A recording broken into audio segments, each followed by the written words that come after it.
Hello बच्चों, अगर channel को सब्सक्राइब नहीं किए तो प्लीज जल्दी से जल्दी जाइए और सब्सक्राइब करिए, क्योंकि आज हम सीखने वाले हैं मिडिल टर्म स्प्लिटिंग।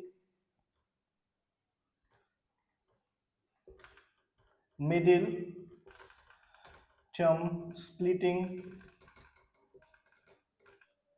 जल्दी से देखेंगे। सबसे पहले मिडिल टर्म स्प्लिटिंग यानी कि क्वाड्रेटिक इक्वेशन को मिडिल टर्म स्प्लिट करके करना होगा। ओके सर, क्वाड्रेटिक इक्वेशन का general form. Sir quadratic equation का general form ax square plus bx plus c is equal to 0।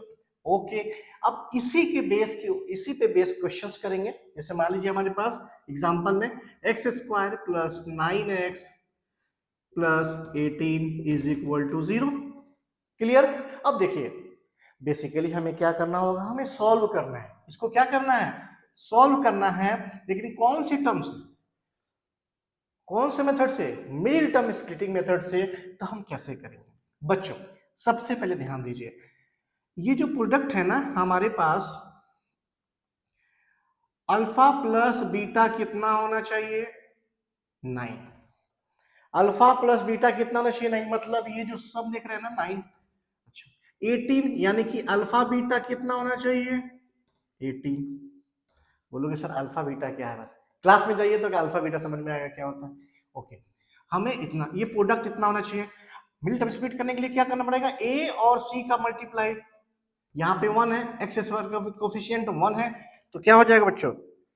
18 का प्राइम फैक्टराइजेशन निकाल लीजिए, 2। सम कितना होना चाहिए? सम कितना होना चाहिए? बेसिकली हम alpha plus beta is equal to 9 किए हैं। ये क्या है? ये सम है। और ये क्या है? प्रोडक्ट है। मेरी बात समझ में आ रही है?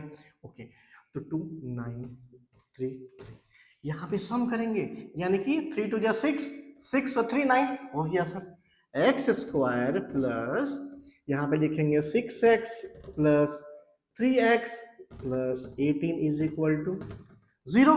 कॉमन ले लीजिए, कॉमन ले लिया, x इंटू एक्स प्लस 6, इसके से कॉमन लीजिए 3x प्लस 6 इक्वल टू 0। अब ये क्या करना है?